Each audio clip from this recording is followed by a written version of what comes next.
మీ business promotion ads కోసం లేదా పుట్టినరోజులు, వివాహ వార్షికోత్సవాలు, పదవీ విరమణలు మొదలగు అన్ని కార్యాలకు మా 69 టీవీని సంప్రదించగలరు. నమస్తే, వెల్కమ్ టు 69 టీవీ. నేను రాణి. ముందుగా బులెటిన్లో హెడ్లైన్స్ చూద్దాం.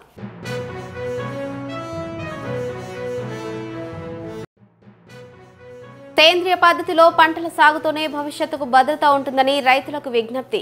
ప్రాచీన పంటల సాగు ప్రాముఖ్యతను వివరిస్తూ జిల్లా కలెక్టర్ పి ప్రావీణ్య.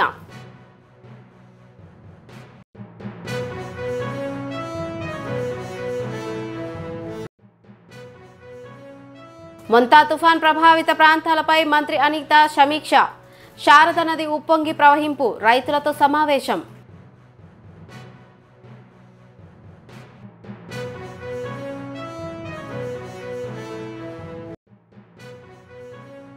జూబ్లీహిల్స్ ఉప ఎన్నిక ప్రచారంలో మాజీ మంత్రి సింగిరెడ్డి నిరంజన్ రెడ్డి పాల్గొన్నారు.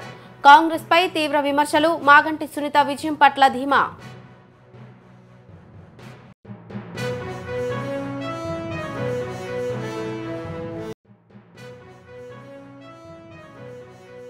తుఫాన్ విధుల్లో ప్రతిభ చూపిన 100 మందికి సన్మానం.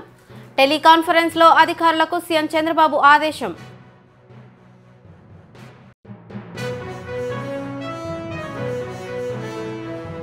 రైట్, ఇక డీటెయిల్స్ చూసుకున్నట్లయితే మొంతా తుఫాన్తో రైతులు నష్టపోకుండా రాష్ట్రంలో నీట మునిగిన పంట పొలాలను యుద్ధ ప్రాతిపదికన కాపాడాలని ముఖ్యమంత్రి నారా చంద్రబాబు నాయుడు అధికారులను ఆదేశించారు. తుఫాన్ తదనంతర చర్యలపై శుక్రవారం ఉన్నతాధికారులతో ముఖ్యమంత్రి నారా చంద్రబాబు నాయుడు టెలికాన్ఫరెన్స్ నిర్వహించారు. శాటిలైట్ చిత్రాల ఆధారంగా ఎక్కడెక్కడ పొలాలు నీట మునిగాయో గుర్తించి శనివారం కల్లా మొత్తం నీటిని మళ్లించాలని సీఎం స్పష్టం చేశారు. నియోజకవర్గం వారీగా శాటిలైట్ చిత్రాలను విడుదల చేసి ఎక్కడైతే నీళ్లు నిలిచిపోయాయో అక్కడికి స్థానిక ఎమ్మెల్యే, ప్రజాప్రతినిధులు, అధికారులు వెళ్లి డ్రైనేజీ వ్యవస్థను మెరుగుపరచాలన్నారు.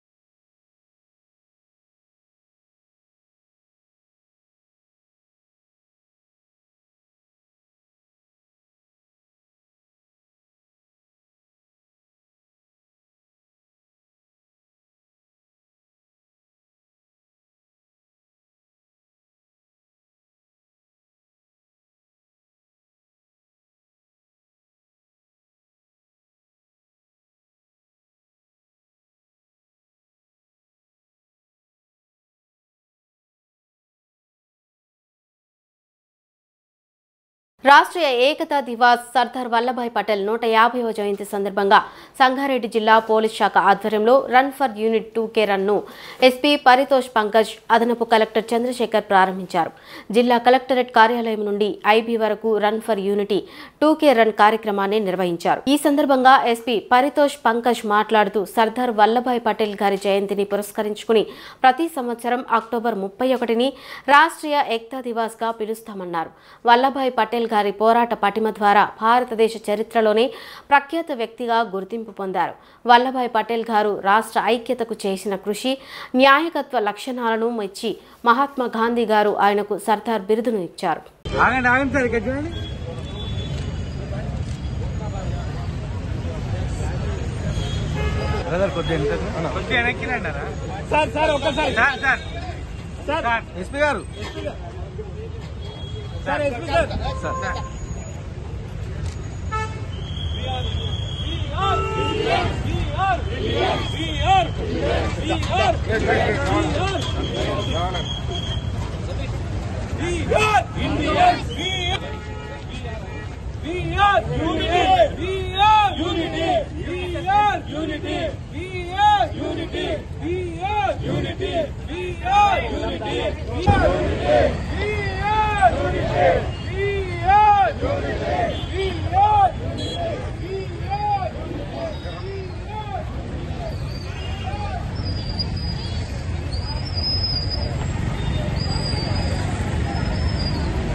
ప్రతి ఒక్కరికి నమస్కారాలు.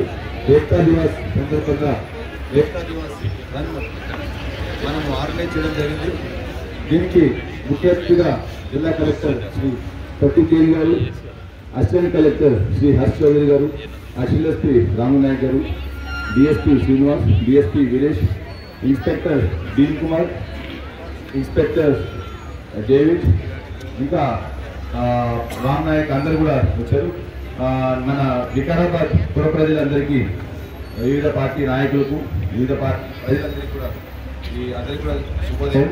ఈరోజు మనము 150వ జయంతి దినోత్సవాన్ని శ్రీ సర్దార్ వల్లభాయ్ పటేల్ గారి జయంతి దినోత్సవాన్ని జరుపుకుంటున్నాం. ఆ సందర్భంగా ఏకతా దివాస్ యూనిటీ రన్ మనందరికీ తెలుసు. సర్దార్ వల్లభాయ్ పటేల్ గారు ఐరన్ మ్యాన్ ఆఫ్ ఇండియా అంటారు, ఉక్కు మనిషి. మన స్వాతంత్రం వచ్చిన సందర్భం మనకు ప్రిన్స్లీ స్టేట్స్ ఉంటే వాటన్నింటిని కూడా మనలో కలిపి ఒక కంట్రీగా మనకు చేయడం జరిగింది. అదే కాకుండా మనకు ఇక్కడ నిజాం రాష్ట్రము, గుజరాత్లో జునాగఢ్, కశ్మీర్లో ఒక హరిసింగ్ గారు రూల్ చేస్తున్న రాష్ట్రం, ఇవన్నీ కూడా ఈ ప్రాంతాలన్నీ కూడా కలిపి ఒక బలమైన భారతదేశాన్ని నిర్మించడంలో మొట్టమొదటిగా ఉన్నారు. We are one of the founding fathers of our nation. So ఈరోజు మనకు 1875లో పుట్టి ఈరోజు మనకు 2027 దాదాపు 150 సంవత్సరాలు భారతదేశం 75 సంవత్సరాలు స్వాతంత్రం వచ్చిన తర్వాత కూడా ఈ రోజుకి ఇంకా బలంగా మనందరం ఐకమత్యంగా ఉండి ఒక మంచి ప్రగతి పరంలో ప్రయాణిస్తున్నాం. దీనికి అంతా కూడా కారకుడు శ్రీ వల్లభాయ్ పటేల్ గారు. ఆయన చేసిన కృషితో ఈరోజు ఇన్ని మనకు రాష్ట్రాలు, ఇన్ని దేశాలు యూనిటీతో ఇంత డైవర్సిటీ ఉన్నప్పటికీ, ఇంత వ్యత్యాసం ఉన్నప్పటికీ కూడా మనందరం కలిసి డైవర్సిటీ మన strength, unity is our strength అని చెప్పి మనం ముందుకు చాలా బలంగా ముందుకెళ్తున్నాం. తప్పకుండా భారతదేశం ఇంత యునైటెడ్ గా ఉంటే తప్పకుండా మనం ఏదో ఒక రోజు ప్రపంచంలో అగ్రగామి దేశంగా ఎదగడంలో. అనకాపల్లి రాంబిల్లి మండలం కొప్పుకొండపాలెం వైలవ ప్రాంతంలో తుఫాను ప్రభావిత ప్రాంతాన్ని హోంమంత్రి అనిత పరిశీలించారు. మొంతా తుఫాన్ ప్రభావంతో శారద నది ఉప్పొంగి ప్రవహిస్తోంది. మంత్రి అనిత రజాల సమీపంలో గండిపడ్డ ప్రాంతాన్ని పరిశీలించారు. రైతులతో మాట్లాడి వివరాలు తెలుసుకున్నారు. అధికారులకు పలు సూచనలు చేశారు. మంత్రి మాట్లాడుతూ ఎన్డీఏ ప్రభుత్వం రైతులకు అండగా ఉంటుంది. పంట నష్టంపై అధికారులు నివేదికలు సిద్ధం చేస్తున్నారు. వ్యవసాయానికి ఎన్డీఏ ప్రభుత్వం అధిక ప్రాధాన్యత ఇస్తుంది. ఎక్కడ ప్రాణ నష్టం జరగకుండా ముందస్తుగా అన్ని చర్యలు తీసుకుంటున్నామని అన్నారు. గత వారం రోజుల నుంచి రోజు కూడా మరి అనకాపల్లి జిల్లాలో ముఖ్యంగా యలమంచిలి నియోజకవర్గంలో ఈ ఏదైతే శారదా నది పరివాహక ప్రాంతం ఏదైతే ఉందో వీటిని అతి జాగ్రత్తగా గమనిస్తూ మరి 3 రోజులు 4 రోజుల నుంచి కూడా 24 గంటలు కూడా, ఎందుకంటే ఏఎస్ఆర్ జిల్లాలో వర్షం పడినా, ఎక్కడ వర్షం పడినా మనకి రాంబిల్లి మండలం, ఎస్రాయవరం మండలం మీద నుంచి వస్తాయి. మెయిన్ రాంబిల్లి మండలం ఏదైతే దిమిలి ఈ కింద గ్రామాలన్నీ వచ్చే పరిస్థితి ఉంటుంది. ఎప్పుడు కూడా మరి ఇంత ఎక్కువ వాటర్ రావడం ఎప్పుడు మేమైతే ఎక్కడ చూడలేదు, ఫస్ట్ టైం చూసాం. అయినా కూడా ఒక్కటంటే ఒక్క విలేజ్ మీద కానీ, ఒక ఇంటి మీద కానీ ఎక్కడ కూడా వాటర్ వెళ్ళకుండా అహర్నిశలు ఈ 5-6 రోజులు కూడా నిద్రాహారాలు మాని మేము కాపలా కాసుకుంటూ వచ్చాం.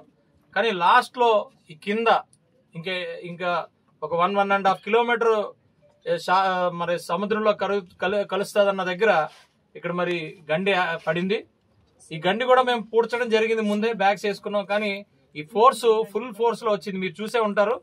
నారాయణపురం ఏదైతే రోడ్డు ఉందో ఆ రోడ్డు మీద నుంచి 4 ఫీట్ పారింది ఈ వాటర్.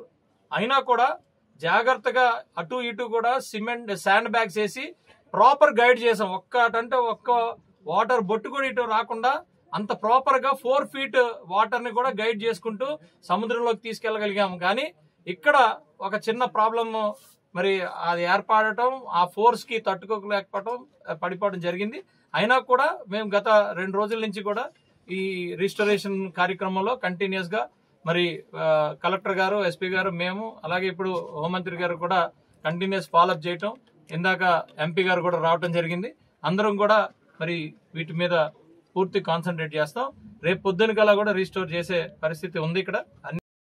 అదేవిధంగా గౌరవ ఉప ముఖ్యమంత్రి గారు లోకేష్ గారు అందరూ కూడా ఈరోజు ప్రత్యేకంగా దీని మీద దృష్టి పెట్టి మోంతా తుఫాన్ని సమర్థవంతంగా ఎదుర్కొనేందుకు ప్రణాళిక రచించి క్లియర్గా చెప్పాలంటే మోంతా తుఫాన్ని సమర్థవంతంగా ఎదుర్కొన్నాము. దానికి సంబంధించి ముందస్తు జాగ్రత్తలు తీసుకోవడం వల్ల ఒక పక్క రెవెన్యూ డిపార్ట్మెంట్, ఒక పక్క పోలీస్ డిపార్ట్మెంట్, ఎన్డీఆర్ఎఫ్, ఎస్డీఆర్ఎఫ్, అదేవిధంగా అన్ని లైన్ డిపార్ట్మెంట్స్ అన్నీ కూడా అప్రమత్తంగా ఉండి గ్రామ స్థాయి నుంచి కూడా ఎక్కడెక్కడ ముంపు ప్రాంతాలు ఏర్పడతాయి, ఎక్కడెక్కడ ఎవరెవరిని సురక్షిత ప్రాంతాలకు తరలించాలి, ఎక్కడెక్కడ సహాయక బృందాలు అమర్చాలని చెప్పి ఒక పక్కా ప్రణాళికతో ఈరోజు మేము మోంతా తుఫాన్కి సంబంధించి ముందస్తు చర్యలు తీసుకోవడం జరిగింది. దాని నేపథ్యంలో ఈరోజు తుఫాన్ వచ్చి వెళ్ళిన తర్వాత కూడా ఇమీడియట్ గా రిస్టోరేషన్స్ చేయడానికి కానీ గ్రామస్తులు కానీ గ్రామ స్థాయిలో ఉన్న వాళ్ళు కానీ ప్రజలు కూడా ఎటువంటి ఇబ్బంది కలగకుండా మాక్సిమం ప్రాణ నష్టం కూడా చాలా మినిమైజ్ చేయడం జరిగింది. కేవలం ఒక 2 ప్రాణాలు కోల్పోవడం కూడా మనకందరికీ తెలుసు.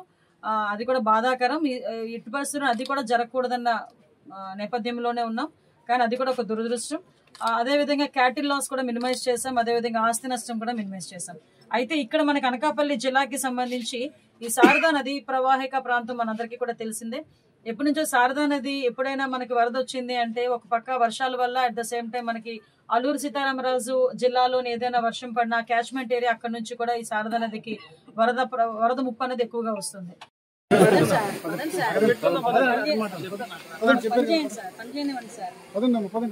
చురాసంగం మండలంలోని బిడేకన్నే గ్రామంలో Aranya agriculture alternative lead natural farming ఇన్స్టిట్యూట్ల ఆధ్వర్యంలో నిర్వహిస్తున్న కృషి సఖి శిక్షణ కార్యక్రమం శుక్రవారం ముగిసింది.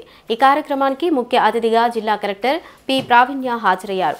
ఈ సందర్భంగా ఆమె మాట్లాడుతూ పర్యావరణానికి అనుకూలంగా ఆరోగ్యానికి మేలు చేసే పంటల కోసం సేంద్రియ సాగు అత్యంత అవసరమన్నారు. మన తాతలు సాగు చేసిన సాంప్రదాయ పంటలను తిరిగి అభివృద్ధి చేసేందుకు కృషి సఖి మహిళలు ముందుండాలని పేర్కొన్నారు.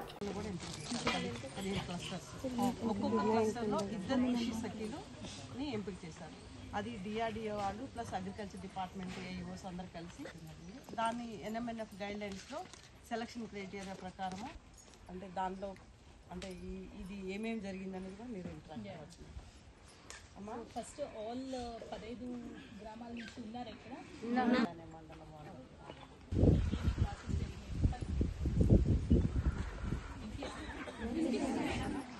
ఈ 4 రోజుల్లో ఏమేమి నేర్చుకున్నారు, మీరు ఏం నేర్పించారు, అలానే మీ ఊర్లో ఉన్న తర్వాత మీరు ఎట్లా విధానాలు మార్చాలి అని అనుకుంటున్నారు. నేను కూడా ఎవరైనా చెప్పలేదు, ఇద్దరు మిడ్ డే మీల్ కోసం వాడుతున్న పదార్థాలు కొంతమంది స్కూల్స్లో కిచెన్ గార్డెన్ కూడా పెట్టారు.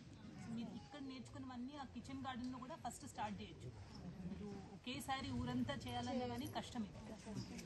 సో ఫస్ట్ స్టార్ట్ చేయడానికి మీకున్న కిచెన్ గార్డెన్స్లో ఆంగన్వాడీ కేంద్రాల్లో కూడా కొంతమంది టీచర్లు అయ్యారు, చిన్న చిన్నవి వేశారు, పాలకూర గోంగూర వేసుకుంటూ ఉంటారు. ఇవన్నీ కూడా ఫస్ట్ అక్కడ స్టార్ట్ చేయండి, వాళ్ళతో రోజు వాళ్ళు పాటించేలాగా చూడండి. నెక్స్ట్ మీ సొంత పొలాల్లో మీ గ్రూప్లో సంఘంలో ఉన్న వాళ్ళందరి దగ్గర కూడా స్టార్ట్ చేయండి. ఇది రేపటి నుంచి కంప్లీట్గా మనం యూరియా బంద్ చేస్తాము, ఇది బంద్ చేస్తాం అనేది ఇట్లా అవ్వదు. కానీ నిదానంగా ఇప్పుడు గవర్నమెంట్ ఉద్దేశం కూడా 15 మండలాలే 15 ఊర్లలోనే క్లస్టర్ ఎందుకు చేసినామంటే ఫస్ట్ ఒక మోడల్గా చేసి అక్కడ చూపించిన తర్వాత మళ్ళీ మిగతా ఏరియాల్లో కూడా అన్ని చోట్ల ఇది అలవాటు చేయాలి అందరికీ నిదానంగానే ఉద్దేశంతోనే మనము చిన్న క్లస్టర్ మోడల్లో వెళ్తున్నాము. సో దీంట్లో మీకు ఇంకా ఏమైనా సందేహాలు కానీ భయాలు కానీ ఏమైనా ఉంటే టైం టు టైం మన అగ్రికల్చర్ ఎక్స్టెన్షన్ ఆఫీసర్లు ఉంటారు అక్కడే, మన మండల అగ్రికల్చర్ ఆఫీసర్లు కూడా ఉంటారు. మీకు ఎప్పుడైనా డౌట్స్ ఉన్నప్పుడు సార్ వాళ్ళకి ఫోన్ చేసి డౌట్స్ ఏమైనా ఉన్నా కూడా క్లారిఫై చేసుకుంటూ ఉండొచ్చు. కానీ ఇది ఏదో ఈ ఒక్క 10 రోజులు నెల ఒక సంవత్సరం అని కాదు, మనము అందరూ కూడా కొన్ని ఏళ్ల కొద్ది కృషి చేస్తేనే ఈ మార్పు అనేది వస్తుంది.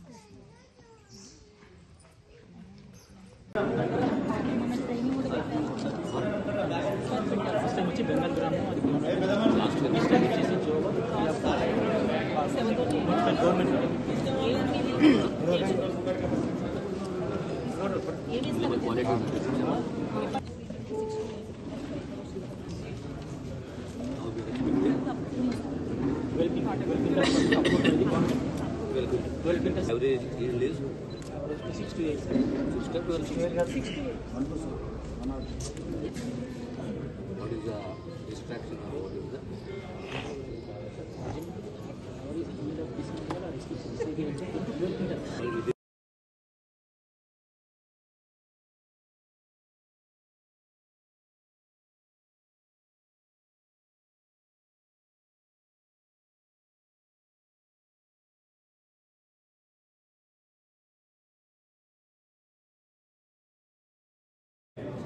మరి ఇది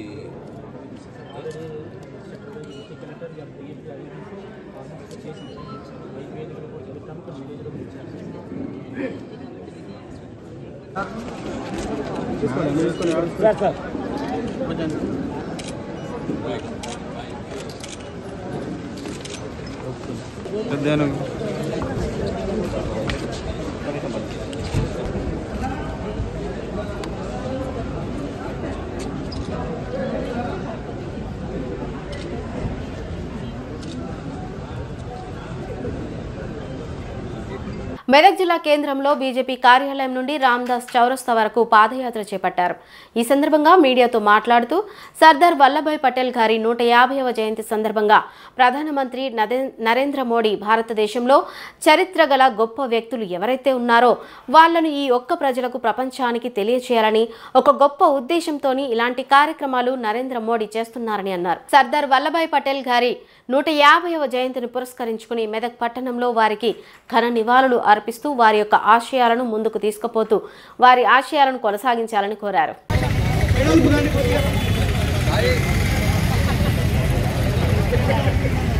సర్దార్ వల్లభాయ్ పటేల్ గారి ఆశయాలను సర్దార్ వల్లభాయ్ పటేల్ గారి ఆశయాలను సర్దార్ వల్లభాయ్ పటేల్ గారి ఆశయాలను సర్దార్ వల్లభాయ్ పటేల్ గారి ఆశయాలను జై శ్రీరామ్ శ్రీరామ్ జై శ్రీరామ్ సర్దార్ వల్లభాయ్ పటేల్ ఆశయాలను సర్దార్ వల్లభాయ్ పటేల్ గారి ఆశయాలను సర్దార్ వల్లభాయ్ పటేల్ గారి ఆశయాలను ఈరోజు మెదక్ పట్టణంలో మెదక్ జిల్లా బీజేపీ పార్టీ ఆధ్వర్యంలో మరి ఒక స్టాచ్యూ నుంచి వెల్కమ్ బోర్డు నుంచి శివాజీ స్టాచ్యూ వరకు మరి ఘనంగా పాదయాత్ర నిర్వహించడం జరిగింది. ఈ యొక్క పాదయాత్రలో పాల్గొన్నటువంటి మరి భారతీయ జనతా పార్టీ సోదరులకు అందరికీ కూడా పేరు పేరున నమస్కరిస్తూ అదేవిధంగా ఈ యొక్క కార్యక్రమంలో పాల్గొన్నటువంటి మరి పత్రికా విలేకరులకు అదేవిధంగా పోలీసు మిత్రులకు అందరికీ మెదక్ పట్టణ వాసులకు అందరికీ కూడా మరి సర్దార్ వల్లభాయ్ పటేల్ గారి యొక్క 150వ జయంతి మరి సందర్భంగా అందరికీ కూడా శుభాకాంక్షలు తెలియజేస్తూ భారత ప్రధానమంత్రి నరేంద్ర మోడీ గారు మరి భారతదేశంలో చరిత్ర గల గొప్ప వ్యక్తులు ఎవరైతురో వాళ్ళను ఈ యొక్క ప్రజలకు ప్రపంచానికి పరిచయం చేయాలనే ఒక గొప్ప ఉద్దేశంతోనే మరి ఇలాంటి కార్యక్రమాలు నరేంద్ర మోడీ గారు ప్రపంచానికి దీటుగా ఎన్నో కార్యక్రమాలు నిర్వహిస్తున్నాము. ఆ కార్యక్రమాల్లో కొన్ని మా వంతుగా మాకు పార్టీ పరంగా కూడా కొన్ని కార్యక్రమాలు చెప్పడం జరిగింది. ఈరోజు సర్దార్ వల్లభాయ్ పటేల్ 150వ జయంతిని పురస్కరించుకొని మరి మెదక్ పట్టణంలో వారికి ఘన నివాళులు అర్పిస్తూ మరి వారి యొక్క ఆశయాలను ముందుకు తీసుకుపోతూ వారి ఆశయాలను కొనసాగించాలని కోరుకుంటూ మరి గత తెలంగాణలో 13 నెలల తర్వాత మనకు స్వతంత్రం వచ్చింది. మరి అప్పుడు సర్దార్ వల్లభాయ్ పటేల్ ఆపరేషన్ పోలో అని ఒక ఉద్యమాన్ని తీసుకొచ్చి మరి రజాకారుల పైన యుద్ధం ప్రకటించి వారిని మరి తెలంగాణ నుంచి తరిమి కొట్టి మరి నిజమైన స్వతంత్రాన్ని 13 నెలల భారతదేశానికి స్వతంత్రం వచ్చిన తర్వాత 13 నెలల తర్వాత మనకు స్వతంత్రం రావడం జరిగింది. ఇదంతా కూడా మనకు తెలిసిన విషయమే. భారత ప్రధానమంత్రి ఈ గొప్ప ఉక్కు మనిషి వీరి చరిత్ర మరి ప్రపంచానికి తెలియాలని చెప్పి మరి గుజరాత్ రాష్ట్రంలో మరి భారతదేశం నుంచి నలుమూలల నుంచి కూడా ఉక్కును తీసుకొచ్చి అక్కడ ఉక్కు మనిషి 150 ఫీట్ల యొక్క విగ్రహాన్ని నిర్వహించడం జరిగింది. మరి ఇప్పుడు భారతదేశం అంతా కూడా సర్దార్ వల్లభాయ్ పటేల్ గారి యొక్క మరి కార్యక్రమాలు ఏవైతున్నాయో యువకులు కానీ మహిళలు కానీ రైతులు కానీ ప్రతి ఒక్కరికి కూడా ఈ విషయం తెలియాలనే ఉద్దేశంతో ఈరోజు మెదక్ పట్టణంలో కూడా ఇంత పెద్ద కార్యక్రమాన్ని నిర్వహిస్తున్నాం.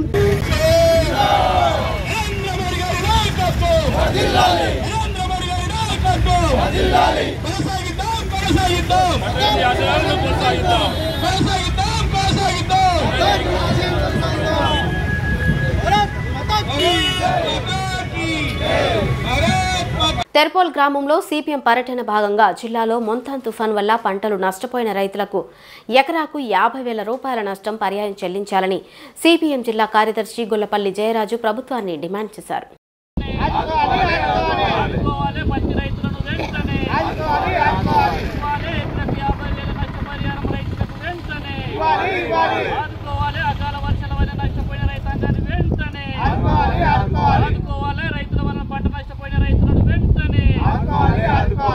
ఎకరానికి 50,000 రూపాయలు.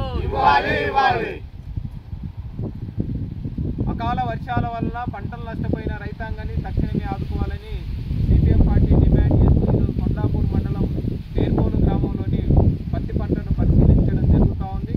ఈరోజు పత్తి పంట తీవ్రంగా నష్టపోయిన ఎకరాకు 50,000 రూపాయల నష్టపరిహారం చెల్లించాలని ఈరోజు సిపిఎం పార్టీ ఆధ్వర్యంలో రాష్ట్ర ప్రభుత్వాన్ని డిమాండ్ చేస్తూ ఉన్నాం. ఈరోజు పత్తి పంటతో పాటు వరి, మొక్కజొన్న, కూరగాయ పంటలు తీవ్రంగా నష్టపోయి రైతులు దిక్కుదోచని పరిస్థితుల్లో ఉన్నారు. మరి దేశానికి అన్నం పెడుతున్న రైతులకు మాత్రం ఇంత పెద్ద ఎత్తున కష్టం వస్తే ఏ అధికారి, ఏ ప్రజాప్రతినిధి కూడా వచ్చి పరామర్శిస్తున్న దాఖలాలు మాత్రం లేదు. తక్షణమే ఇప్పటికైనా ప్రభుత్వం క్షేత్రస్థాయిలో అధికారులను పంపించి ఎవరి పంట ఎంత నష్టపోయిందని చెప్పేసి పూర్తి స్థాయిలో లెక్కలు తీయాలని చెప్పేసి ఈరోజు సిపిఎం పార్టీ తరఫున డిమాండ్ చేస్తున్నాం. ఇప్పటికే రాష్ట్ర ప్రభుత్వం చెప్తా ఉంది, రాష్ట్ర వ్యాప్తంగా 5 లక్షల ఎకరాల పంట నష్టపోయిందనేది. సంగారెడ్డి జిల్లా మొత్తం కూడా సుమారు 20,000 ఎకరాలు పంట నష్టపోయినట్లుగా అధికారులు చెప్తా ఉన్నారు. ఈ చెప్పిన లెక్కల కంటే ఎక్కువ శాతంలోనే ఈరోజు పంట నష్టపోయే పరిస్థితి ఉంటుంది. ఈరోజు 3.5 లక్షల ఎకరాలలో సంగారెడ్డి జిల్లాలో పత్తి పంట వేశారు. దాదాపు 1,00,000 ఎకరాలలో ఈరోజు వరి పంట వేశారు. దాదాపుగా సగానికి పైన మొత్తం కూడా పంట తీవ్రంగా నష్టపోయే పరిస్థితి ఉన్నది. గతంలో 15 నుంచి 20 క్వింటాల పత్తి వచ్చేది కూడా ఈరోజు కనీసం 2-3 క్వింటాల పత్తి కూడా వచ్చే పరిస్థితి లేదు. కాబట్టి ఈ రైతాంగాన్ని ఆదుకోవాలంటే తక్షణమే ఎకరాకి 50,000 రూపాయల నష్టపరిహారం చెల్లించాలి. అదేవిధంగా ఇన్సూరెన్స్ స్కీమ్ ఏదైతే ఉందో అది పూర్తి స్థాయిలో వీళ్ళకి వర్తించే విధంగా చర్యలు తీసుకోవాలని చెప్పేసి నేను సిపిఎం పార్టీ తరఫున ప్రభుత్వాన్ని డిమాండ్ చేస్తా ఉన్నాం. అదేవిధంగా పత్తిని అమ్మడానికి కసాబ్ యాప్ అని చెప్పేసి రైతులకు కండిషన్లు పెడతా ఉన్నాం. ఈ కసాబ్ యాప్, ఈ కండిషన్లన్నీ తొలగించాలి. ప్రతి రైతు యొక్క పత్తిని మొత్తం కూడా క్వింటాలకు 10,000 రూపాయలు ఇచ్చే విధంగా చర్యలు తీసుకోవాలని చెప్పేసి మేము డిమాండ్ చేస్తున్నాం. ఆ యాప్ను సంబంధం లేకుండా ప్రతి రైతు యొక్క పత్తిని మొత్తం కూడా కొనుగోలు చేయాలని చెప్పేసి మేము సిపిఎం పార్టీ తరఫున రాష్ట్ర ప్రభుత్వాన్ని కోరుతా ఉన్నాం.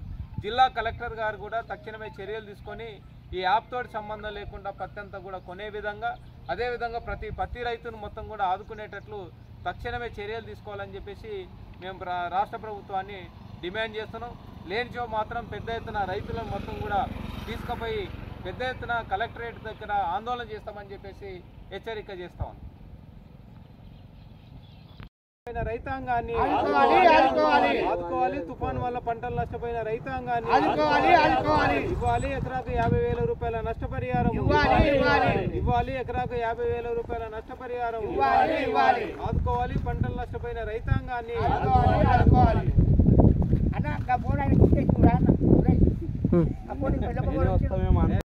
మాజీ మంత్రివర్యులు సింగిరెడ్డి నిరంజన్ రెడ్డి జూబ్లీహిల్స్ ఉప ఎన్నికలో భాగంగా రహ్మత్ నగర్ అమర్టీ పాయింట్లో మాట ముచ్చట కార్యక్రమంలో పాల్గొనడం జరిగింది. ఈ సందర్భంగా మాజీ మంత్రి మాట్లాడుతూ జూబ్లీహిల్స్ ఉప ఎన్నికలో రోజురోజుకు దిగజారుతున్న కాంగ్రెస్ పార్టీ దుస్థితిని కాపాడుకోవడానికి మైనారిటీలను మభ్యపెట్టడానికి మాజీ క్రికెటర్ అజారుద్దీన్కు మంత్రి పదవి ఇస్తున్నారని, ఎన్నికల నియామావళిని ఉల్లంఘిస్తూ కేబినెట్ను విస్తరించడం కాంగ్రెస్ పార్టీ అనైతికతకు నిదర్శనమని అన్నారు.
GPS signal lost.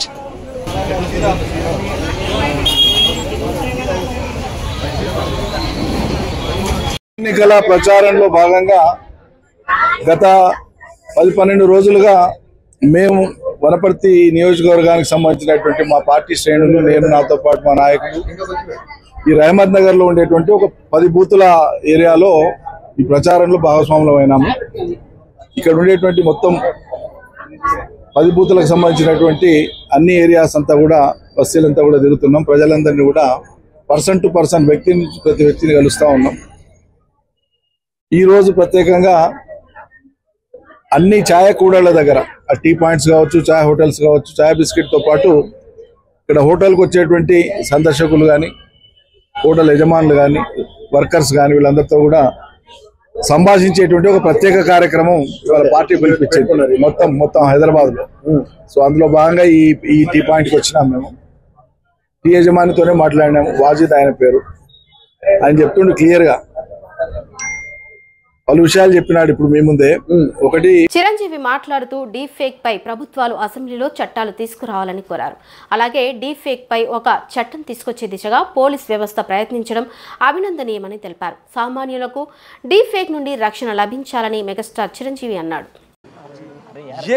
ఈ విషయంలో డెఫినెట్గా వాళ్ళు ఇప్పటికే చాలా సీరియస్గా తీసుకున్నారు. ఈ విషయంలో డైరెక్ట్గా సజ్జనార్ గారు ఆయన ప్రస్తావించారు. Is very serious and definitely ఇది ఒక పెద్ద గొడ్డలి పెట్టు మనకి. దాని మీద పూర్తిగా స్పందించి అన్ని రకాలుగా ఒక చట్టం తీసుకొచ్చే దిశగా పోలీస్ వ్యవస్థ, శ్రీ శివధార్ గారు వీళ్ళందరూ కూడా ప్రయత్నం చేస్తున్నారు. అండ్ డెఫినెట్లీ వాళ్ళ యొక్క అనుకున్నది నెరవేరుతుంది. అండ్ సామాన్యులకి డెఫినెట్లీ ఇలాంటి అవాంతరం నుంచి వాళ్ళకి రక్షణ లభిస్తుంది. అంటే జనరల్గా టెక్నాలజీ అనేది రానున్న రోజుల్లో కూడా ఎక్కువ అవుతున్నటువంటి సమయంలో అటువంటి సమస్యలు కూడా అంతే స్థాయిలో ఎక్కువ అవుతున్నటువంటి మంచి వస్తున్నప్పుడు అండి, మంచి జరుగుతున్నప్పుడు మంచితో పాటు చెడు కూడా కుట్టు వస్తుంది. మనం చేస్తే ఫిల్టర్స్ ఏర్పరచుకోవాలి. బులెటిన్ ముగించే ముందు హెడ్లైన్స్ మరోసారి చూద్దాం.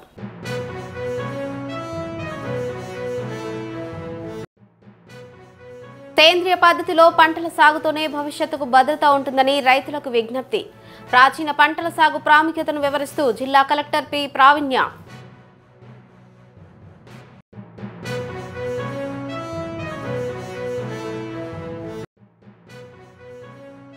మొంతా తుఫాన్ ప్రభావిత ప్రాంతాలపై మంత్రి అనిత సమీక్ష. శారద నది ఉప్పొంగి ప్రవహింపు, రైతులతో సమావేశం.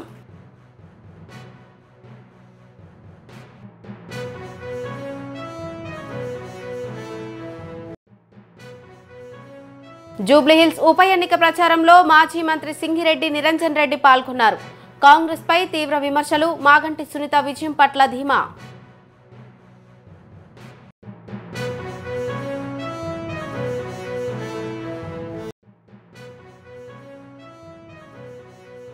తుఫాన్ విధుల్లో ప్రతిభ చూపిన 100 మందికి సన్మానం.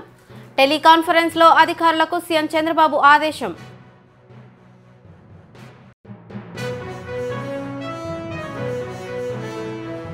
ఇవి ఇప్పటివరకు అప్డేట్స్. మరిన్ని అప్డేట్స్ కోసం చూస్తుండండి 690 టీవీ న్యూస్. మీ బిజినెస్ ప్రమోషన్ యాడ్స్ కోసం లేదా పుట్టినరోజులు, వివాహ వార్షికోత్సవాలు, పదవీ విరమణలు మొదలగు అన్ని కార్యాలకు మా 69 టీవీని సంప్రదించగలరు.